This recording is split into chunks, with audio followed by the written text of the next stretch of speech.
on the Avon. Bit of an unexpected Sunday afternoon fishing trip this. I probably got about 4 hours because the clocks changed last night, so yeah, probably only till about 4, and I think it's about 12ish now. But yeah, just got both rods out. I've already had a little bit of a twitch on the right hand rod, which is encouraging. There doesn't seem to be anyone here. There isn't a match today, which is really good as well. So yeah, I just got 2 rods out on the ledges for the moment. I'm just going to set up the float rod now so I can do my sprat twitching after the success with that last time.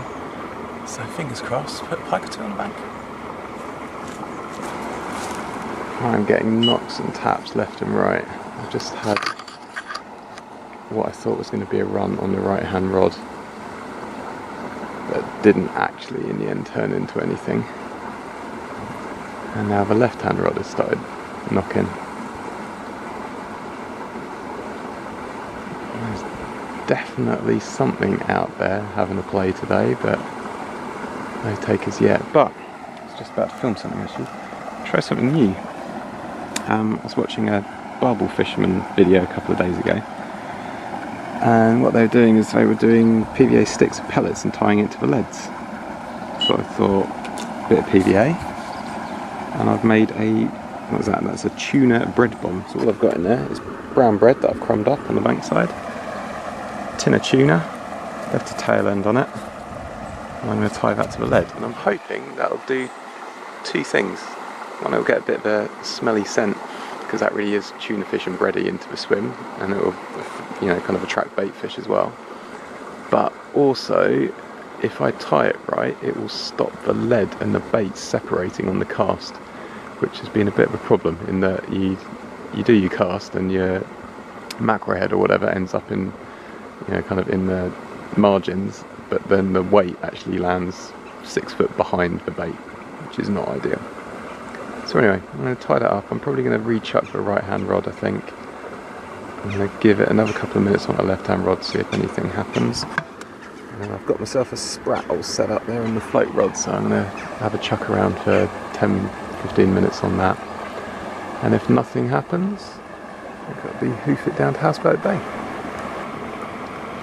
At the moment, I am being plagued by really shy bites, so the right hand rod has now gone 3 times, and I don't know whether I'm leaving it too long or what, I don't know, but there's definitely something mucking around with it, because the rod tip keeps on going thunk thunk thunk thunk thunk thunk thunk thunk thunk thunk.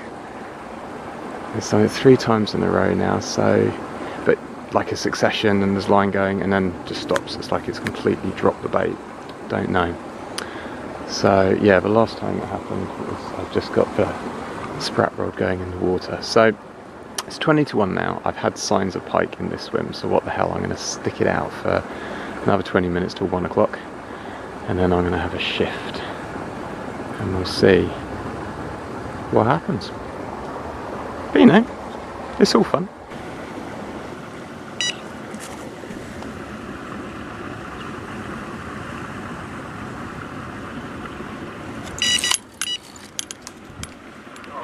That's a pike. Haha! Nice.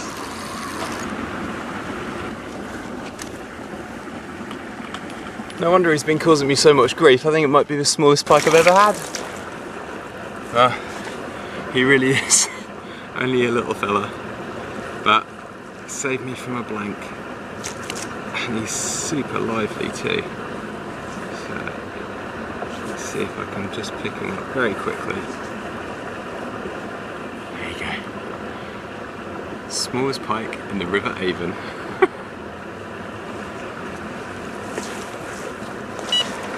It's away. Right, I would quite like his big brother now to, or no, sorry, big sister. Aren't all big pike girls. Another knock on there. Let's get the sprat rod out. Happy days.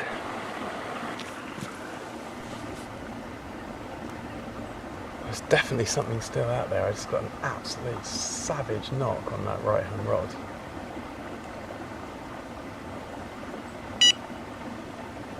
Maybe he's going to come back and have another go. Well, it's gone super quiet here.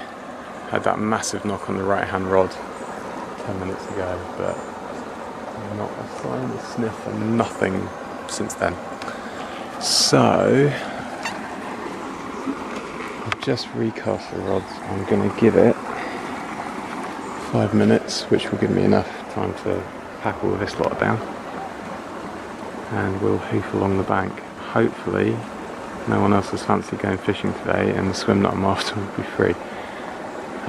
It's always a tricky thing leaving this swim, because you know, especially when you've had a fish and then you've had signs of other fish, it's very difficult to kind of go, yeah, right, let's move somewhere, you know, completely different. But it's got to be done. If the fish aren't here, the fish aren't here. So there's a bit of sunshine coming out. So yeah, I'm going to get myself sorted. I'll see you in Houseboat Bay with a bit of luck.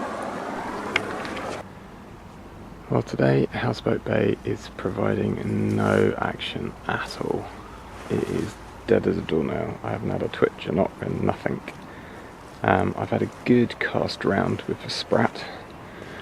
I've investigated pretty much this entire kind of tree and farm margin, all the way to the boat, all the way along the barge. Tried the whole lot and given it a good kind of several casts in each, and nothing. So I've just put, because another boat just went through, same boat, it's just going up and down and up and down. They must be, I don't know, practicing or something. So yeah, I've just recast right hand rod out in front of these reeds and tree just on the right here. Left hand rod, I've just put in this dark little patch over on the back there, slack water. So I am going to give it 10 minutes and then I'm going to move. Don't know where. There's a swim kind of 3-4 to my left, which is reasonably fishable, and I'm toying with the idea of giving that a go.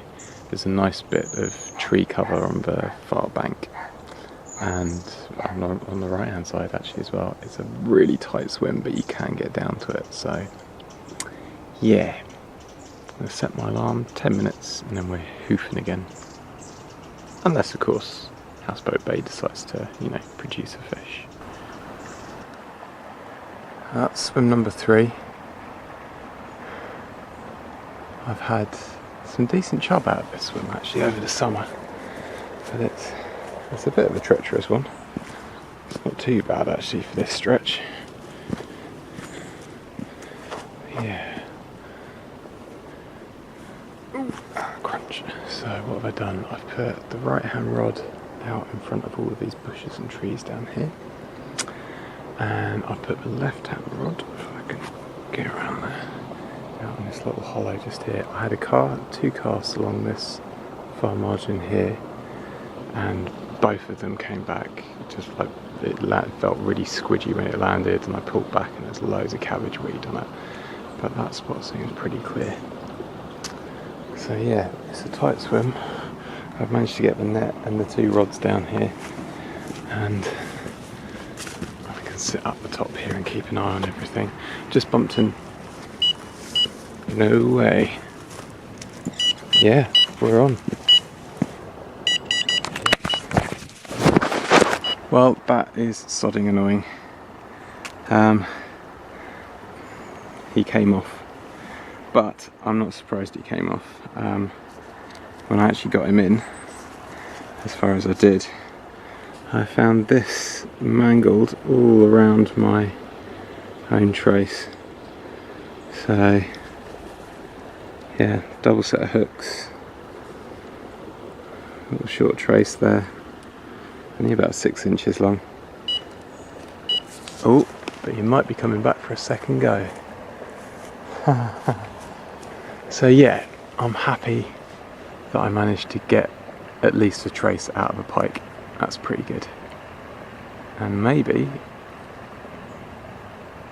he'll come back and have another go. So yeah, that's fishing just kind of in front of these branches and stuff here. I think what I've managed to do, it's a bit of a sod of a cast because I'm casting over the top of this little tree. But I think Well, it is. I think that's just where the water's coming down the river. It's curving out around here, and I think I've got it in that little bit of slack. So, it was definitely worth a move. Let's hope he comes back, eh? Time to freshen up the baits. Actually, this time I'm going to go for half a herring. They smell fantastic. So, yeah, the mackerel are getting a bit tired. So, time to switch over. I'm still getting knocks and taps on that right hand rod. So, I'm going to stick it out in this swim for a bit longer. Well, the old mackerel's off. I'm going to use that to bait up a swim if and when I move. But unfortunately, really annoyingly, that's the only kind of sign of life really that I've had out here. I've had some beeps, I've had a couple of rattles. I'm unsure as to how much of that is actually just debris floating down. All apart from that, which is definitely not debris.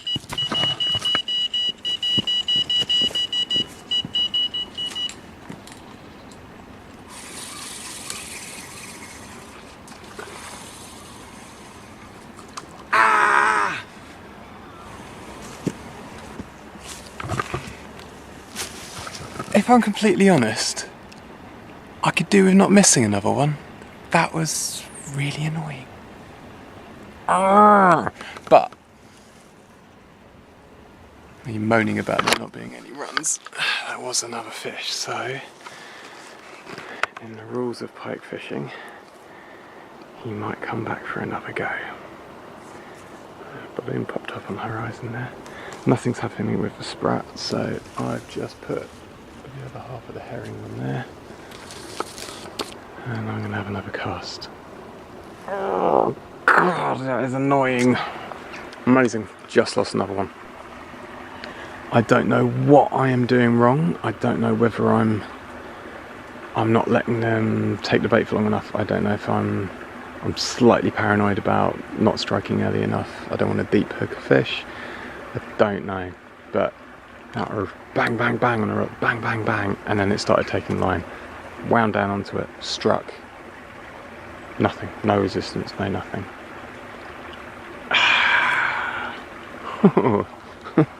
That's one just there. Ah, frustrating. So, yeah, I've just got the rod back onto the spot as quick as possible. Hopefully Mr. Pike, or Mrs. Pike, hopefully Mrs. Pike, because they're bigger, will still be around. Well, that's it for this session. Give it wasn't.